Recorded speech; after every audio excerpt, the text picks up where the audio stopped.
இயேசு உங்களை நேசிக்கிறார். பிரியமானவர்களே, இந்த நாளில் ஆண்டவர் நம்மளோடு பேசும்படிய வேதத்திலிருந்து ஒரு வசனத்தை கூட வாசித்து ஆண்டவர் நம்மளோடு இடைபடுகிற காரியத்தை பார்ப்போம். அது திவ்ய வாசனாகி யோவானுக்கு வெளிப்படுத்தின விசேஷம் 1வது அதிகாரம் 3வது வசனம் இப்படியாக சொல்லுகிறது: இந்த தீர்க்க தரிசன வசனங்களை வாசிக்கிறவனும் கேட்கிறவர்களும் இதில் எழுதியிருக்கிறவர்களை கை கொள்ளுகிறவர்களும் பாக்கியவான்கள், காலம் சமீபமாய் இருக்கிறது. பிரியமானவர்களே, யோவானுக்கு ஆண்டவர் வெளிப்படுத்தின அந்த காரியங்களை அவர் எழுதும் பொழுது இப்படியாக எழுதியிருக்கிறார்: இந்த தீர்க்க தரிசன வசனங்களை வாசிக்கிறவனும், இந்த வேத புத்தகத்தில் இந்த தீர்க்க தரிசனமான காரியங்களை வாசிக்கிற ஒவ்வொருவரும், கேட்கிறவர்களும், செவியின் வழியாய் கேட்கிறவர்களும், இதில் எழுதியிருக்கிறவைகளை கை கொள்ளுகிறவர்களும் பாக்கியவான்கள், காலம் சமீபமாய் இருக்கிறது என்று எழுதப்பட்டிருக்கிறது. பிரியமானவர்களே, யார் பாக்கியவான்கள்? அநேக காரியங்கள்ல நீ பாக்கியவதி, நீ பாக்கியவான் என்று நாம் சொல்லுகிறதை கேள்விப்பட்டு இருக்கிறோம். நல்ல உன் குடும்பத்துல ஆசீர்வாதமா இருந்தா நீ என்னப்பா நீ பாக்கியவான் அப்படின்னு சொல்லுவாங்க. ஆனா வேதம் சொல்லுகிறது, இந்த உலகத்துல ஆண்டவர் கொடுக்கிற ஒரு வாக்குத்தத்தமான வார்த்தை, நீ பாக்கியவதி என்று சொல்லக்கூடிய வேதத்தின் பிரகாரம் சொல்லப்பட்ட பாக்கியவான்கள் யார், பாக்கியவதிகள் யார் என்று பார்க்கும். ஆனால் இந்த வேதத்தை வாசிக்கிற ஒவ்வொருவரும், தீர்க்க தரிசன வார்த்தைகளை வாசிக்கிற ஒவ்வொருவரும் பாக்கியவான்கள் என்று எழுதப்பட்டிருக்கிறது. அதே போல இந்த வசனத்தை கேட்கிறவர்கள், செவியின் வழியாய் கேட்கிற, எங்கோ ஒரு சத்தம் கேட்கிறது என்று அவர்கள் கேட்டுக்கொண்டிருக்கிற ஒவ்வொருவரும் பாக்கியவான்கள். அதே போல இந்த வார்த்தைகளை கை கொண்டு கடைபிடித்து நடக்கிறவர்கள் ஒவ்வொருவர்களும் பாக்கியவான்கள் என்று எழுதப்பட்டு இருக்கிறது. அநேக நேரங்கள்ல இதை வாசிக்காதபடி நாம் வேதத்தை சும்மா ஒரு பரிசுத்த வேதாகமம் இது ஒரு அப்படின்னு சொல்லி கையில மாத்திரம் வைத்துக்கொண்டு நடக்கிறவர்கள் அநேகம் பேர் உண்டு. அதே போல இந்த வசனங்களை காதார கேட்டுவிட்டு கடந்து சொல்கிறோம் உண்டு. அதே போல அதன்படி கேட்டு நடந்து கை கொண்டு முழுமையான ஆசீர்வாதத்தை பெற்றுக்கொள்கிறவர்கள் உண்டு. பிரியமானவர்களே, இந்த வார்த்தையை கையில வைத்திருக்கிறோம். ஒருவேளை ஒரு உயில் புத்தகமோ ஒரு பொக்கிஷ ஒரு பெட்டியோ இருக்கிறது என்று உங்களுக்கு கொடுக்கப்பட்டு இருக்குது என்று வைத்துக் கொள்ளுங்கள். இதை வைத்துக் கொண்டுமானால், இதை பத்திரப்படுத்தி, இது மிகவும் முக்கியமானது, இதை என்னை பாதுகாக்கிறது அப்படின்னு சொல்லி வைப்போமையானால் அதுல ஒரு பிரயோஜனமும் இல்லை. அதை திறந்து அதில் என்ன இருக்கிறது என்பதை பார்க்கும்படியே ஆண்டவர் விரும்புகிறார்.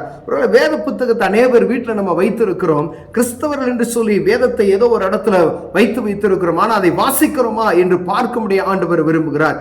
ஏன்னா உங்களுக்கான காரியங்கள், வரப்போகிற காரியங்கள், நடக்க போகிற காரியங்கள், நடந்து முடிந்த காரியங்கள், என்ன சம்பவிக்க போகிற நிகழ்கால எதிர்கால எல்லாவற்றையும் ஆண்டவர் எழுதி வைத்தார். ஒரு உயில் புத்தகம் என்று கூட நாம் சொல்லலாம். பிரியமானவர்களே, அப்படிப்பட்டதான வார்த்தைகளை நாம் வைத்து மறைபொருளாய் வைத்திருக்கிறோம் ஒழிய அதை எடுத்து திறந்து ஒரு நாள் பார்க்காதபடிக்கு நாம் இருக்கிறோம். எத்தனை ஆண்டுடைய பிள்ளைகள் கிறிஸ்தவர்கள் என்று சொல்லிக்கொண்டு வேத புத்தகத்தை ஒரு நாள் கூட நான் வாசித்ததில்லை, கையிலே எடுக்காத ஆள் எத்தனை பேர் இருக்கிறோம் நீங்க நினைத்து பாருங்க. வேணா சர்ச்சுக்கு போயிட்டு வருவோம், ஏதோ கடமைக்காய் ஞாயிற்றுக்கிழமை ஆனால் சர்ச்சுக்கு போயிட்டு வரக்கூடிய எத்தனையோ லட்சம் கோடிக்கணக்கான மக்கள் உண்டு. ஒரு நாள் கூட வேத புத்தகத்தை கையில் எடுக்காத எத்தனையோ கிறிஸ்தவர்கள் உண்டு. பிரியமானவர்களே, ஆனால் ஆண்டவர் சொல்கிறார், யார் பாக்கியவதிகள்? ஒருவேளை நீங்க சம்பாதிக்கலாம், கோடி கோடியா சம்பாதிக்கலாம், ஆனா பொத்தல் பையில் போட்ட ஒரு நிலைமை உண்டாகும். லட்சங்கள் சம்பாதிக்கிறது போல தோன்றும், ஆனால் பொத்தல் பையில் போட்ட அனுபவம் உண்டாயிருக்கிறதை நீங்கள் உணர முடிகிறது. ஒருவேளை இதை பார்த்து கொண்டு இருக்கிற அன்பு சகோதரனே, சகோதரியே, நீங்க உங்க வாழ்க்கையை திரும்பி பார்ப்பீர்கள். ஆனால் நல்லா சம்பாதிச்ச மாதிரி இருக்கும், ஆனா உங்க வருமானம் எங்கேயோ ஒரு வீணாய் போய் கொண்டிருக்கிறதை நீங்கள் உணர முடிகிறதா என்று பார்க்கும்படி ஆண்டவர் உங்களோடு பேச. நீங்க நினைத்து பாருங்க, நான் நிறைய சம்பாதிக்கிறையா, எவ்வளவோ சம்பாதிக்கிறேன், ஆனா வெறுமையா ஒரு உணர்வு, ஒன்றுமே இல்லாத உணர்வு, கடன் வாங்கக்கூடிய ஒரு நிலைமை ஏற்படுகிறது. அடுத்த நேரம் நான் என்ன செய்ய போய் என்று திக்குமுடக்காடுகிற ஒரு சூழ்நிலை உண்டாகிறதை உணர முடிகிறது என்பதை அறிந்திருக்கிற பிரியமானவர்களே. ஆனா ஆண்டவர் சொல்லுகிறார், நீ பாக்கியவதியாய் மாற வேண்டும் என்றால், நீ பாக்கியவானாய் மாற வேண்டும் என்றால், உனக்கு கொடுக்கப்பட்டிருக்கிற வார்த்தைகளை கடைபிடித்து நடக்கும்படியாய் ஆண்டவர் விரும்புகிறார். பிரியமான நேரங்களில் நாம் இந்த வேத புத்தகத்தை எடுத்து வாசிக்கிறது கிடையாது. ஒருவேளை ஆண்டவர்களோடு பேசுவார், அந்த வேத புத்தகம் வீட்டில் இல்லை அப்படின்னு சொன்னா உடனே வேத புத்தகத்தை நீங்கள் வாங்கும்படி ஆண்டவர் விரும்புகிறார். இது அநேகருக்கு கிடைக்க முடியாத ஒரு காரியம், அநேக ஒரு நாட்கள்ல யாருக்கும் கிடைக்காத ஒரு பொக்கிஷமா இருந்தது.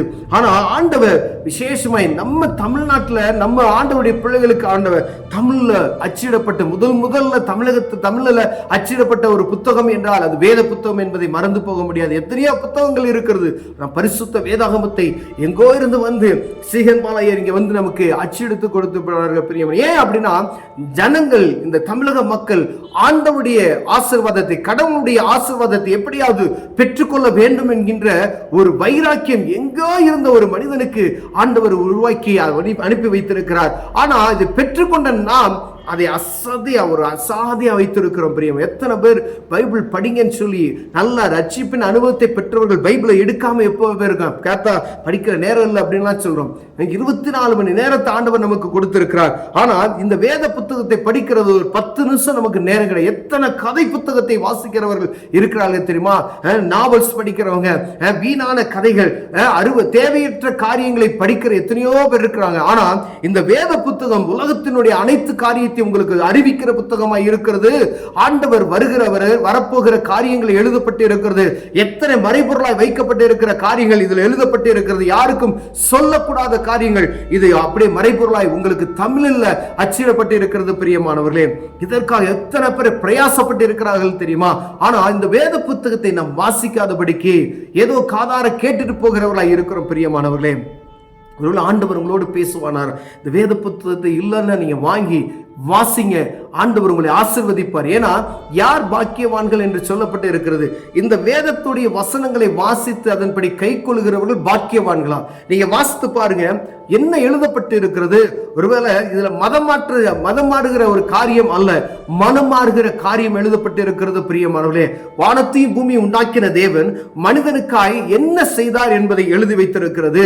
இது நடந்து முடிந்த காரியங்கள் எப்படி, நீ வரப்போகிற காரியங்கள் எப்படி இருக்கும் என்கிறது எழுதப்பட்டு இருக்கிறது. ஒரு மனிதன் இப்படிதான் நடக்க வேண்டும் என்பதை எழுதப்பட்டு இருக்கிறது. பிரியமானவர்களே, அதுக்கு தான் இங்க சொல்லப்பட்டிருக்கிறது, இந்த தீர்க்க தரிசன வசனங்களை வாசிக்கிறவனும் இதை கை கொண்டு நடக்கிறவனும் இதை கேட்கிறவர்களும் ஆசீர்வதிக்கப்பட்டு இருப்பார்கள், பாக்கியவான்கள் என்று சொல்லப்படுவார்கள் என்று எழுதப்பட்டு இருக்கிறது. பிரியமானவர்களே, நீங்க பாக்கியவானாய் மாறணும் நீங்க விரும்பினீங்கன்னா இந்த வேத புத்தகத்தை வாசிங்க, இதன்படி கை கொண்டு நடக்கணும் அப்படின்ற எண்ணத்தை உண்டாக்கி கொள்ளுங்க. இதே போல இதை கேட்கணும். எங்கேயோ ஒரு கூட்டம் நடக்கிறது, இதை கேட்கணுன்ற உணர்வு உண்டாகிறது. பார்த்தீங்களா, ஆண்டவர் உங்களோடு இடைபெடுகிறார் என்று நினைத்துக் கொள்ளுங்கள். அப்படின்னா நீங்க பாக்கியவான்களாய் மாற ஆண்டவர் உங்களோடு பேசுகிறார். பிரியமானவர்களே, இது பாக்கியவான்கள் பாக்கியவதிகள் என்று அநேகர் சொல்லப்படுவார். நீ பாக்கியவதின்னு சொல்லுகிற அந்த காரியம் பெரிதல்ல.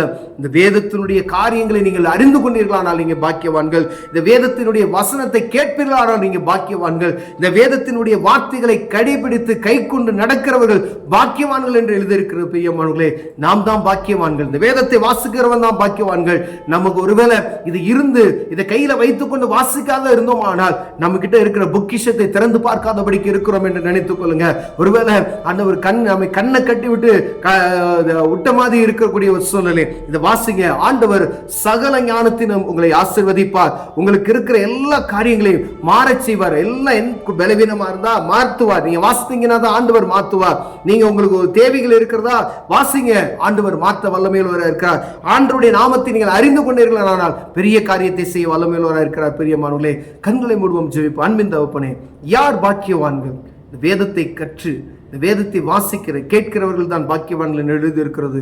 நாங்களும் பாக்கியவான்களாய் மாற ஆசைப்படுகிறோம். கர்த்தர் உதவி செய்வீராக. இயேசுவின் நாமத்தில் பிதாவே, ஆமென்.